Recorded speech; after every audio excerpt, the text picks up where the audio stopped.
I've decided to record anyway. Okay, so I'm going to tell you a little bit about how I grade this, okay? So I'm going to have you look at things that maybe you haven't looked at before. You might make a little like list on a sticky note or piece of paper or in a Word document. I don't care. But I'm going to draw your attention to things that you may not have had your attention on yet. This is a pretty good resume, but it does have some mistakes in it. And I'm also going to show you where different problems can occur, okay? So we'll kind of get going with that. So first of all, this is awesome. We've got our font, and you're going to want to check your font sizes. I've got Times New Roman 16 here, Times New Roman 11, 11, 11, 11. The first thing to be consistent. So what I'm going to do is I'm actually going to go back through my template, and I'm not going to promise you that the template is always perfect, right? As a matter of fact, I tend to find mistakes in a template every year. And the way that I grade is if I make a mark on the paper, that's a lost point, or a half a point, rather. So your goal is for me not to touch your paper, right? Like the goal is to not let me put a single mark on it. This is pretty hard to do, but I believe in you. So first thing, if you have something in all caps, like education, let's check that, Times New Roman 11, for experience, 11, 11, 11, 11, 11. So something you might notice is if you accidentally did this, okay? That's not consistent with what you've done the rest of your document. So you're wanting the same typeface, the same font, and the same size throughout for all of your headings, okay? So that's something to really check on in terms of your font. Another thing you'll want to be sure of with how you do your font is what is bolded or italicized as opposed to what is left plain. Ellis High School is bolded. The location, Ellis, Kansas, is not. So bold, not, bold, not, bold, not, bold, not, bold, not, and so on and so forth. Like checking to make sure that you are doing those consistently. And in my references, all the names are bolded, right? And that's kind of sitting on the same level. If you have been on yearbook before, you are going to notice these things immediately. You have an advantage. You just over your classmates because you will notice those things. All right. So next thing, the size of the font within your bulleted lists. Note that this is not Times New Roman, it's Times 12, which is fine, but it's all got to be Times 12. So I'm going to check every line. See, this isn't Times 12, is it? It's Times New Roman 11. And if I'm using Times 12, then technically that font was not the right size. Times Roman times 12. And if I wanted to put them all the same font, I could also do this. But why would I have this font in 11 and this font in 12? It doesn't make sense. Personally, I'm going to go ahead and make it all the same. Even though I think Times New Roman is not like a super great resume font. I realize this may mess with your stuff. However, consistency is absolutely essential. So now what I have all looks the same, okay? And keep in mind, I specifically grabbed this resume. I have a fixed resume and an unfixed resume, if that makes sense, to look through and think about here. There's space, I think there was a space. All right, so.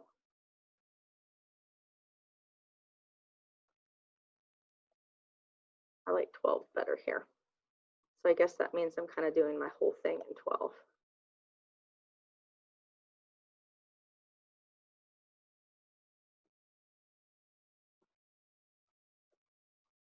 And you can use different fonts for your headings as opposed to your entries. That's fine. You can use larger or smaller sizes. Like for example, if you want to do Times New Roman 12 for all of that, you can do all of these in 11, which I'm going to do that because I want it to fit better.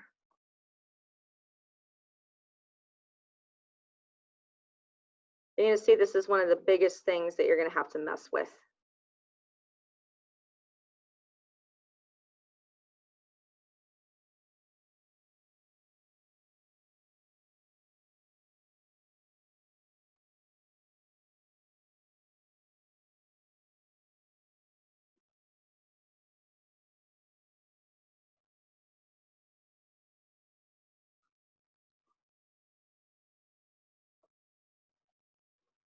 Okay.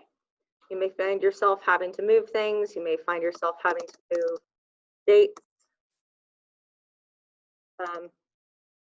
That's fine. Just be consistent in your font. If you have one for heading, if you switch it more than once, make sure you know what you're doing with that. I personally kind of like the heading to be a little bit bigger. And you would be okay to make your name a little bit bigger as well. So that's 16.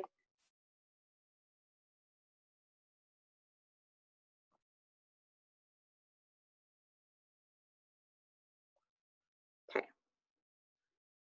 And if this were the case, right, I would probably go ahead and cut my references off because that's pretty nice looking. I'll leave them on though to talk about editing some more. Okay, the next thing I want to talk to you about after you really comb through your font, and I mean really comb through your font. After you do that, the next thing you want to look at is alignment. And the easiest thing to look at for alignment is your bullet points. Your bullet points should all go down in the exact same place. If your bullet points do not align, then what you'll do is you'll actually highlight them. Oops, sorry. You'll highlight them and you have your ruler. If you don't have a ruler, then make sure your ruler is clicked to make sure it's on there. And then you can move your bullet points where you need to. This actually moves how far your words are away from your bullets, right? And the top one moves your bullets themselves, okay? So check your bullets for your alignment to make sure they are all the way where they need to be. My suggestion, if you lose something and you're like, copy one that is correct, like Control-C and then Control-V, and then put your information back in. Why? It is much easier to copy and paste formatting than it is to create new formatting if you're unsure of the formatting of the original document.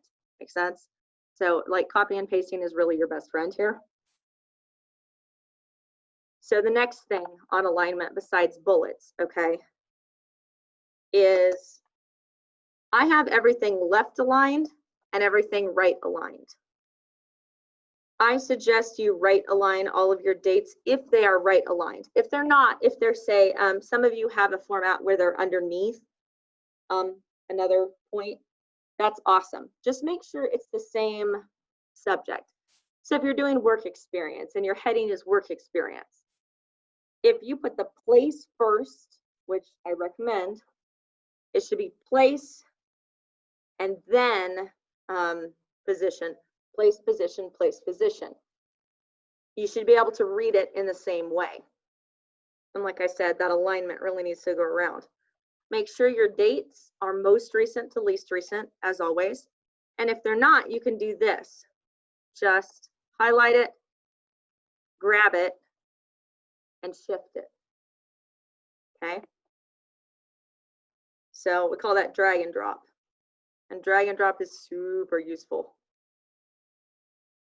So drag and drop if your alignment isn't working out, but your bullets should be aligned. You should have left alignment. You don't always have to have right alignment depending on your template, but it should not look messy. All right, so I've gone over font, I've gone over alignment, I've gone over kind of dating, making sure you have the most current stuff. The next thing I'm going to go over are symbols, okay? And by symbols, I mean like these dots, hyphens versus dashes, etc. So this little dot apparently is Times New Roman 12. So is this one. So is this one. Cool. I have all the same dot. If you're like, I don't have all the same dot, copy and paste the right dot. Or don't do a dot, do something else. It doesn't make a difference to me as far as that goes. But your other symbols and your punctuation do matter. So check this out. I'm going to point to it. Between Ellis High School and Ellis, Kansas, there is a hyphen. It's a little hyphen. There's a little one here too. It looks like it's the same. This one's the same. This one's the same. Same, same, same. Same, same. Same, same. However, you might have realized that you have two different kinds of dashes, because there's this kind, right? And the other kind. This dash, this long one, is not the same. Okay. I'll bump that up a little bit in size so we can kind of. Not the same. Do I care? Yes, I care. Consistency. So I'm going to make sure I have the same dash throughout. Okay. And if I use colons, they should be in the same spot and have one space after them. Okay. Colon, one space. And so I go through and I check those if I need to. Let's see. The other thing I check around my symbols are spacing. For example, I have chosen to put a space between, like a space on either side of this. I like spaces on either side of my dashes because I think they look nicer. I have not chosen to do that with my dates. So I need to look through and make sure all my dates don't have any spaces before or after the dash. Why? Because that's how I did them. If you like the way it looks better, you want to put a space all around them, you do need to do all of them the same way. So if I were to do that, that would look like this. Maybe you like that it breaks up the dates. That's fine. Just make sure you do the same thing.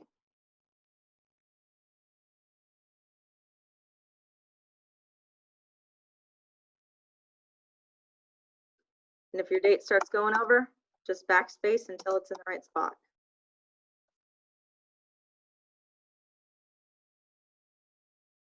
I suggest taking care of your font first before you start doing dashes and spacing. There's definitely a correct order to this.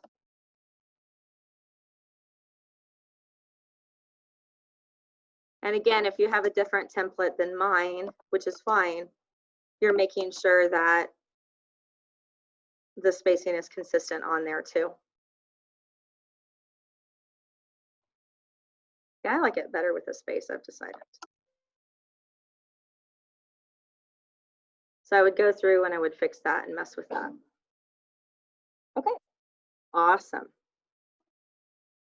So checking my dashes, checking my spacing, that's all super well and good. Can check my commas, Ellis, Kansas, Hayes, Kansas, Ellis, Kansas. And you don't want to have one that says like Ellis, KS, or KS, and then another one that spells it out. Again, consistency in your locations, consistency in what you're doing with that, okay? Now, I'm going to look and make sure that my verb tenses are correct. Because if it's still going on, present tense. If it's happened in the past, it's past tense. So I'm looking at this work experience and it's in the past. But this big brothers, big sisters is in the present. Serve as a big sister. Mentor children. Also, these are not sentences. Make sure you don't have any periods at the end. Okay. Yes.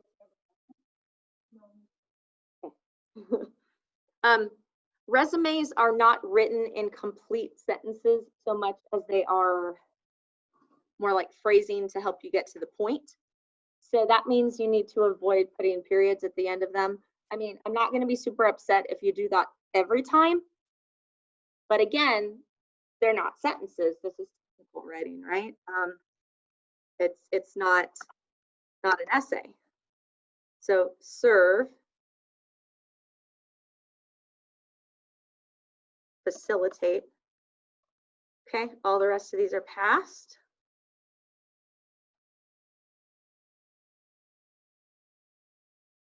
If you have the same verbs over and over, freshen them up a little bit, right? Like served. We've used that one a lot, haven't we? You know what's a great word for Stuco? Represented. Ooh, that one's good for FCCLA too.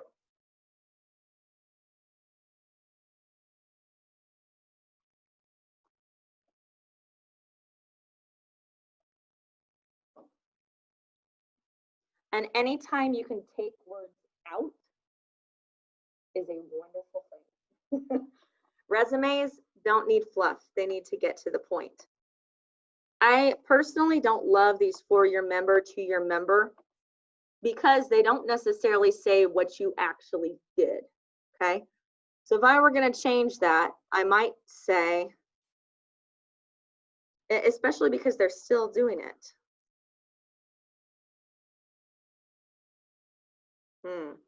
Someone tell me something super significant FCCLA does. I know they do a lot, but oh yeah, that's right. And did they start that or did they? Right.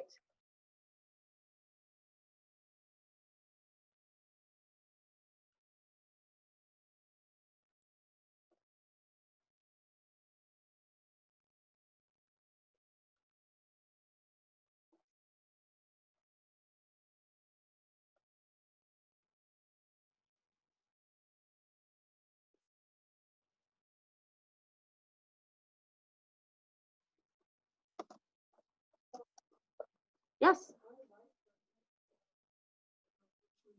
Yeah.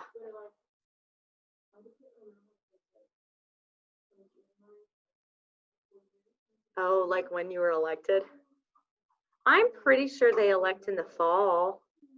I feel pretty confident about that. How about you say September as a guess? Is September a reasonable guess? I think it is. Also, if they ask you about it, you talk about what you did, not when you were elected, right? So that's the thing they'll ask about.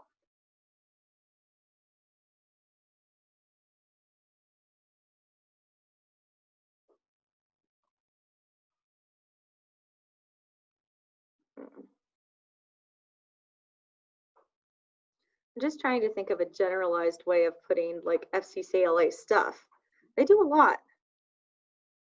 Huh? Anyone got a good word for me? That's not served. I just want a generalized FCCLA, like verb.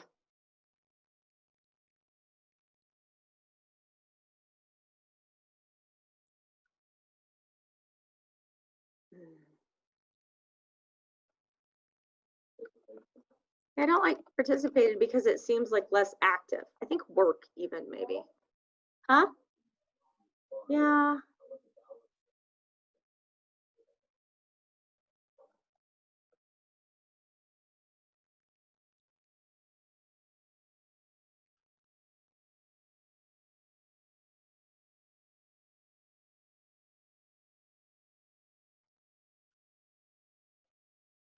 that's not perfect, okay, but it's not bad, all right? So like, but that's what I came up with there.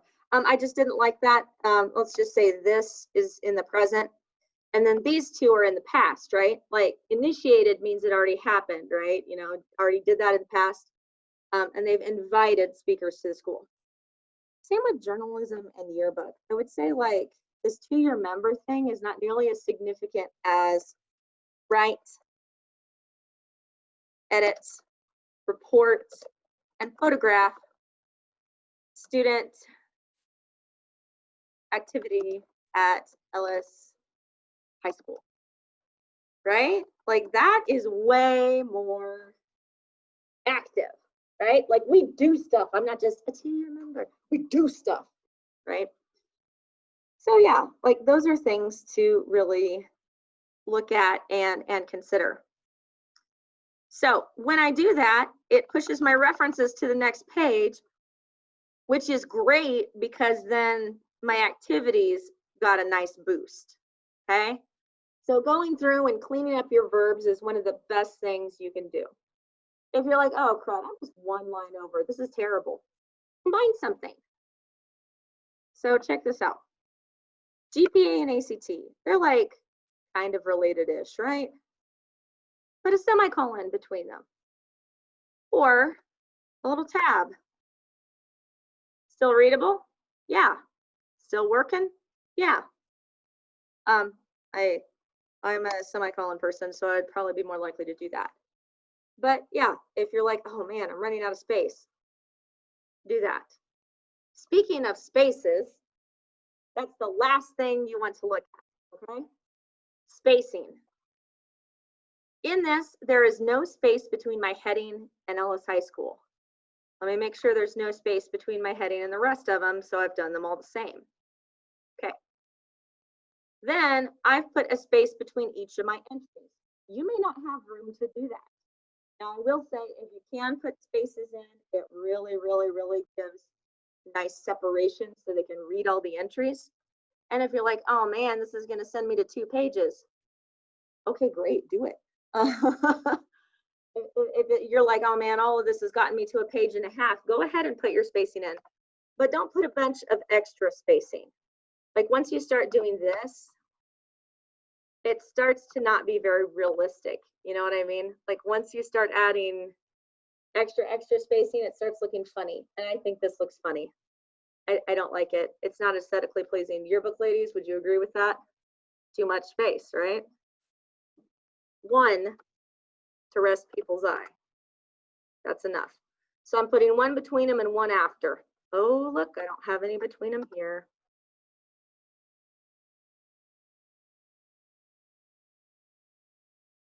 So then we get consistency in our spacing. I bet you this takes me over to the next page, and I'm going to have to think about what I want to do. Yep. Well, we know references are now out of the question, right? Like that is not going to happen because I should be trying to keep this to 1 page. This is a really good 1-page resume. It is not a good 2-pager. It's not going to work out. So I'm going to look for little cheats in spacing. If I took this down to 14, for example, would that pull my stuff up? Oh, nope.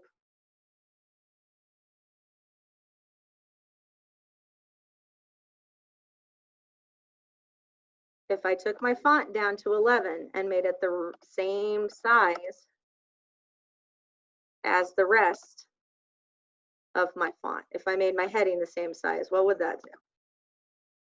And at this point, you're just messing to try to get it to 1 page.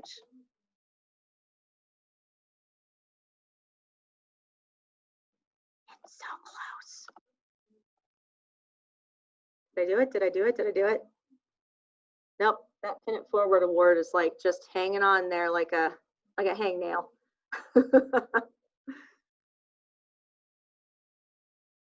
Let's see. Something I would say you could do, but you should not do it in this, is you could extend the margins. That is not a good idea for this. Look how far it's already on the page, right? Basically, it looks like I need to cut 2 lines. I don't know which ones I would like to cut. Actually, I'm gonna cut this. American Red Cross blood drive. Like, yeah, that was great, but it's not even under a specific organization. You know what I mean? Or if it was with Stuco, maybe I can find a way to include it without messing things up.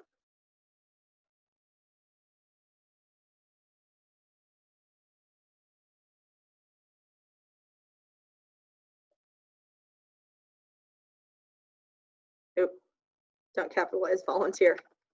Okay, did I do it? Did I do it? Did I do it? Oh, hey-o. It's a matter of problem solving, okay? Your resume requires your problem solving abilities. Now, these are the kinds of things I will mark when I look at your resume. Is this pretty nice looking at this point? Have we gotten it to more where it should be? I think yes, it's consistent. The spacing is consistent. The font is consistent.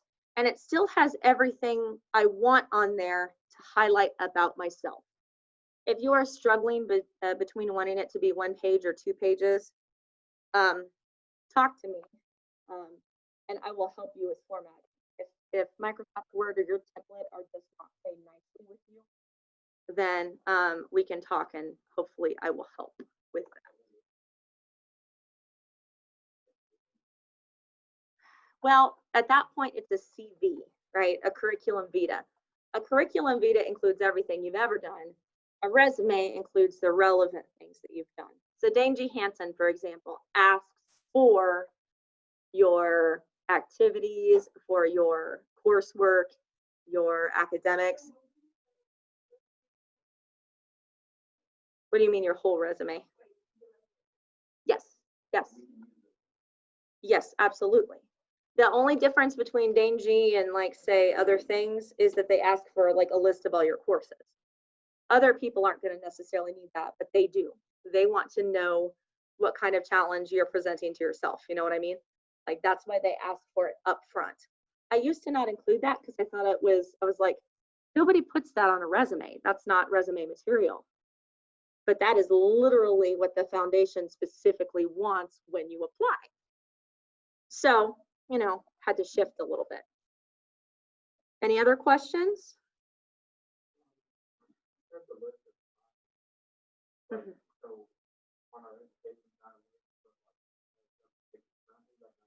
Yes. And I would say current coursework or senior coursework would be fine, okay?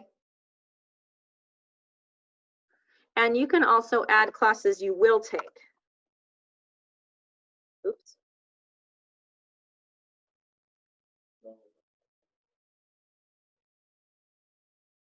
The coursework is for the Dangy stuff, yes.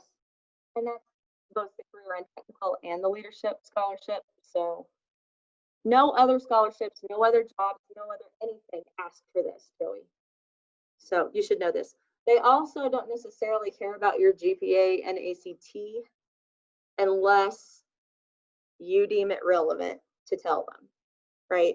So when I applied at Ellis High School, do you think at that point they cared about my GPA in high school or college or my ACT? At that point, they didn't care as much as they cared about my references and who could speak on my behalf, okay? So think, like, try to place yourself in the position of an employer, and that'll help. All right, I'm gonna stop sharing this now, and I'm gonna start working with all of you.